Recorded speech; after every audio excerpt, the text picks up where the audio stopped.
अगर जीत का सेहरा सिर बंधवाना है तो पराजय का बोझ भी स्वीकारना होगा। अगर वैक्सीनेशन सर्टिफिकेट पे फोटो छपवानी है तो डेथ सर्टिफिकेट का भी जिम्मा लेना होगा। धन्यवाद अध्यक्ष महोदय। सबसे पहले उन लाखों देशवासियों के प्रति श्रद्धांजलि अर्पित करता हूं जिनकी कोविड के चलते जान चली गई। उन करोड़ों देशवासियों के प्रति संवेदना प्रकट करता हूं जिन्हें हॉस्पिटल बेड, ऑक्सीजन या फिर इलाज के लिए दर दर की ठोकरें खानी पड़ी।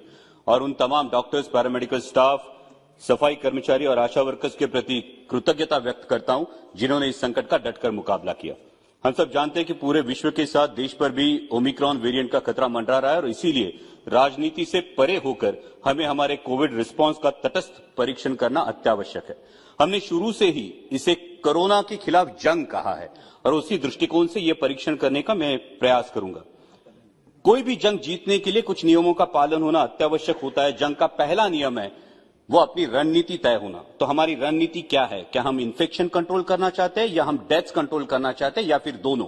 क्योंकि किसी भी पैंडेमिक में इन्फेक्शन कंट्रोल करना मुश्किल होता है और शुरुआती जो कदम उठाए जाते हैं उस पर यह बात बड़े पैमाने पर निर्भर होती है और इसीलिए इंटरनेशनल फ्लाइट्स पर रोक, विदेश से आने वाले यात्रियों की स्क्रीनिंग के साथ ही जरूरी है कि जो कोविड पॉजिटिव पाए गए हैं उनका जीनोम सीक्वेंसिंग किया जाए और डेथ कंट्रोल करने के लिए अर्ली डायग्नोसिस और प्रॉम्प्ट ट्रीटमेंट जरूरी है, जिसके लिए ब्लॉक या तहसील लेवल तक आरटीपीसीआर की लैब की सुविधा और टर्शरी केयर सिस्टम होना जरूरी है।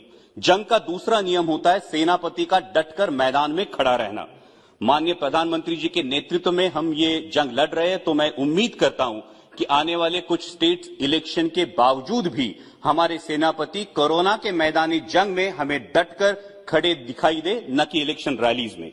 जंग का तीसरा नियम होता है a leader should lead by his own example. जब माननीय प्रधानमंत्री जी 17 अप्रैल को पश्चिम बंगाल में एक चुनावी रैली को संबोधित कर रहे थे, अध्यक्ष महोदय, उस दिन अपने देश में 2,61,000 केसेस पाए गए थे और माननीय प्रधानमंत्री जी की मौजूदगी में सोशल डिस्टेंसिंग और कोविड अप्रोप्रिएट बिहेवियर के धज्जियां उड़ते हुए पूरा देश टेलीविजन के माध्यम से देख रहा था। हमें सावधानी बरतनी होगी कि यह आलम दोहराया ना जाए। जंग का चौथा नियम होता है हर घटक की जिम्मेदारी तय होना। Health is a state subject कह के केंद्र सरकार अपना पल्ला नहीं झाड़ सकती, क्योंकि केंद्र सरकार ह्यूमन रिसोर्स और टेक्निकल एक्सपर्टीज के बारे में राज्यों से कई गुना ज्यादा सक्षम है। इसलिए आपसी समझदारी से आपसी जिम्मेदारी को तय करना होगा और उसी के साथ केंद्र की जितनी भी संस्था है, जैसे एम्स हो, एनसीडीएस हो, आईसीएमआर हो, हर इस संस्था की भूमिका और जिम्मेदारी तय हो। जंग का पांचवा नियम होता है आवश्यक आयुधों की उपलब्धता एवं तैयारी।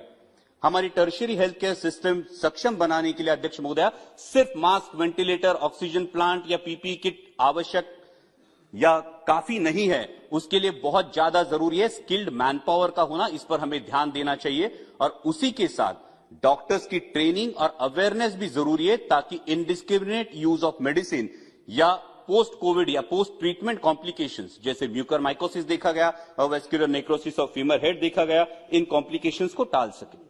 अब वैक्सीन की इंपॉर्टेंस हम भली भांति जान चुके हैं, लेकिन वैक्सीनेशन में जितनी देरी होगी, जितना विलंब होगा, उतना ही वायरस को म्यूटेशन करने का अवसर मिलेगा।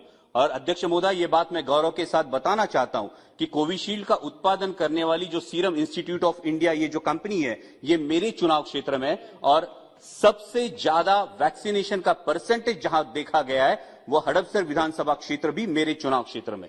इसके बावजूद हम हमारे जगदम्ब प्रतिष्ठान के माध्यम से गवर्नमेंट की वैक्सीन छोड़कर भी 5 लाख नागरिकों का वैक्सीनेशन सीएसआर की मदद से हमारे चुनाव क्षेत्र में कर रहे हैं। लेकिन मैं आपके माध्यम से मंत्री जी से सवाल पूछना चाहूंगा कि इस वैक्सीनेशन के बारे में कुछ सवाल अभी भी जहन में है। पहला सवाल तो यह है कि सीरम इंस्टीट्यूट ने यह मांग की है कि दुनिया के कई देशों ने बूस्टर डोज रिकमेंड किया है, तो हम इस बारे में बूस्टर डोज के बारे में क्या सोच रहे हैं। दूसरी बात यह है कि कोविशील्ड लगने में जो अंतर है वो 84 डेज का अंतर है, क्या हम ये अंतर कम करके वैक्सीनेशन का दायरा बढ़ा सकते हैं। तीसरा क्वेश्चन है कि बच्चों में वैक्सीनेशन का क्या स्टेटस है।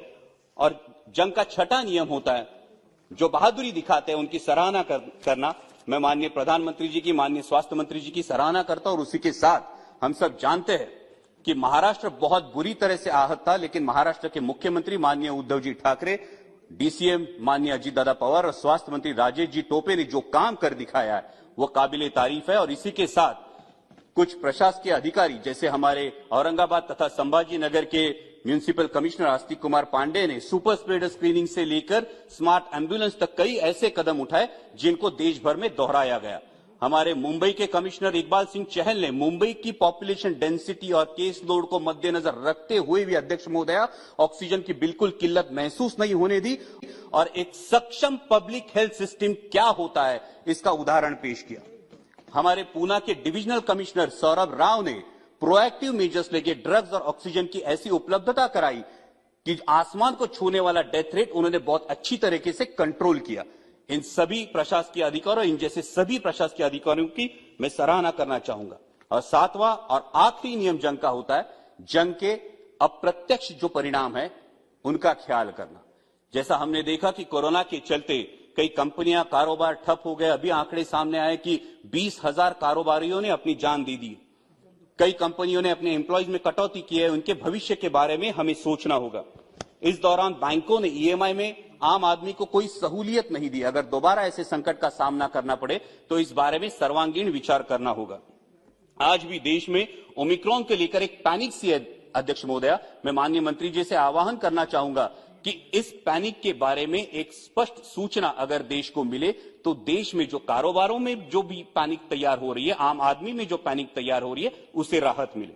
और एक गौरव की बात मैं बताना चाहूंगा कि हमारी फ्लोर लीडर सुप्रिया जी सूले की अगुवाई में महाराष्ट्र में जिन बच्चों के माता पिता कोरोना में गुजर गए, उन अनाथ बच्चों के लिए राष्ट्रवादी कांग्रेस पार्टी की तरफ से राष्ट्रवादी जिवलक करके अभियान चलाया जा रहा है। मैं केंद्र सरकार से दरख्वास्त करूंगा कि इस अभियान को अनाथ बच्चों के लिए देश स्तर पर अवलंब करें। और अंत में अध्यक्ष महोदय इतना ही कहूंगा, जंग के एक पड़ाव पर क्षति पहुंची तो क्या हुआ, जंग के एक पड़ाव पर क्षति पहुंची तो क्या हुआ, हम बचेंगे और भी लड़ेंगे, लेकिन कदम मिलाकर चलना होगा। लेकिन कदम मिलाकर चलना होगा, नए जोश से प्रारंभ करना होगा, वरना कहेंगे देशवासी अगर जीत का सेहरा सिर बंधवाना है तो पराजय का बोझ भी स्वीकारना होगा। अगर वैक्सीनेशन सर्टिफिकेट पे फोटो छपवानी है तो डेथ सर्टिफिकेट का भी जिम्मा लेना होगा। धन्यवाद अध्यक्ष महोदय। वीडियो को लाइक, कमेंट और शेयर करना बिल्कुल ना भूलें और ऐसी ही अपडेट्स के लिए चैनल को सब्सक्राइब करें और बेल आइकन को प्रेस करना ना भूलें ताकि हमारी हर वीडियो की अपडेट आपको सबसे पहले मिले।